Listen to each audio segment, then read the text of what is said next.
Income tax department থেকে এসেছি। আমাদের কাছে তথ্য এসেছে যে আপনার স্বামী মিস্টার নীলের কাছে 2000 কোটি টাকার অবৈধ সম্পত্তি রয়েছে। কি আজগুবি কথা বলছেন? আমার স্বামী তো একজন সাধারণ জামাইবাবু, ওর তো সমস্যা কেনার টাকাও নেই। অফিসার, আপনার কোথাও একটা বড় ভুল হয়েছে। এত টাকা ওর কাছে আসবে কোথা থেকে? তুমি কি এই টাকা লুকিয়ে রেখেছো? কি টাকা? টিকে? ও আমার স্বামী, যার নামে আপনাদের ওয়ারেন্ট আছে।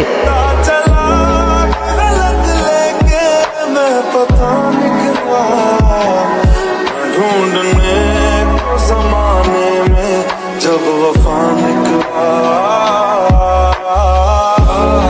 12ই জুন 2022-এর রাতে আপনি কোথায় ছিলেন? আমি তো এখনই বললাম স্যার, সেদিন রাতে আমি আমার গুরুজির অফিসে ছিলাম।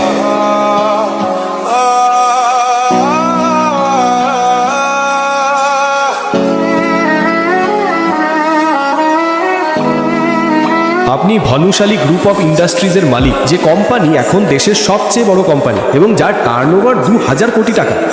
আপনি বলছেন আজ আপনি যা কিছু তা সবই রাসিক ঝাবেরি, আপনার গুরুজির জন্য, কারণ উনি আপনাকে ব্যবসার খুঁটিনাটি শিখিয়েছিলেন। আর সেদিন রাতে গুরুরা তার শিষ্যকে ডেকেছিলেন এবং প্রথমবারের মতো দক্ষিণা চেয়েছিলেন। তাহলে শিষ্য কি আর না করতে পারে? ये जो हम আমি আপনার সামনে হাত জোড় করে বলছি, দয়া করে অদ্রিতাকে বিয়ে করুন। আপনাকে আমাকে এটা প্রতিশ্রুতি দিতে হবে যে বিয়ের পর 3 বছর আপনি শ্বশুর বাড়িতে লিভ ইন জামাই হিসেবে থাকবেন। मैं ढूंढ আমি এটা কেন চাই उसके তার উত্তর আছে এই খামে। खुदा निकला। তাই আমি চাই আপনি এই খামতে 3 বছর নিজের কাছে রাখুন। मैं पता निकला, पता चला कि गलत लेके मैं पता निकला। ढूंढने को ज़माने আপনার এবং নীলের মধ্যে কি সম্পর্ক? निकला।